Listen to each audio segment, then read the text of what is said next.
the girl who takes an eye for an eye. This one feels like the Dragon Girl, the Dragon Tattoo, where it's not really a major part of the overarching plot of the entire series. It feels much more like a standalone.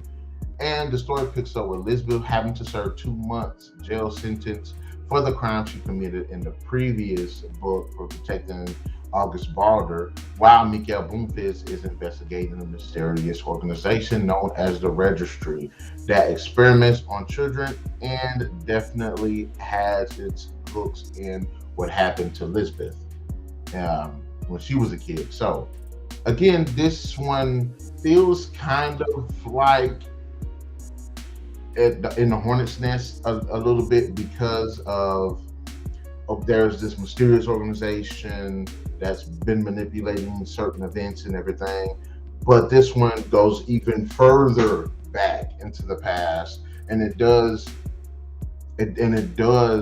connect a lot of dots of who these key players are that helped do this to Lisbeth and why they did it and what's going on. They're still doing it and things like that, and hurts and them basically trying to stop it. But there also is a really cool story that despite them having to do a deal with the registry, there is this cool subplot with Lisbeth having to save this girl named Ferrari.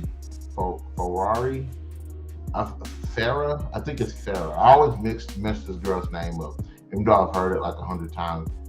Faria Kasi. And in prison, while she's in prison, of course she's in prison, and you get to see prison life and everything. The spiders are still out to get her. She's not safe in prison, so that's one enemy she has to keep constantly looking out. And then she ends up having to bump into a new enemy, this chick named Benito, who's this chick just wilding out. She's just a wilding out beast, and everybody's afraid of her. And she's got all of these connections. So she's basically, if you get targeted by her, she's coming for you in some kind of capacity. I did like that storyline. I think it was really cool. And again, it kind of goes into this whole thing of, yes, Mikael and her are looking into the registry, but she has this other story to deal with. And now the story does go into Faria's, get into her head. You see what she has to deal with.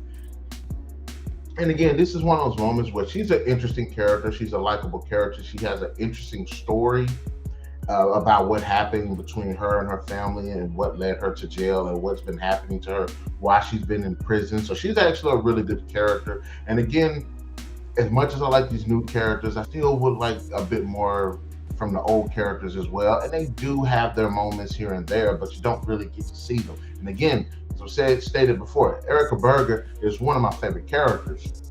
And I want to see her presence more and more in this. But, we have to make room for new characters. It happened in Girl in the Spider's Web. It happened definitely in the girl who kicked the hornet's nest. Now that one introduced so many new characters. It was just crazy. But this one I think is actually pretty good. I did like Faria. I did like her story, and I did feel sorry for her.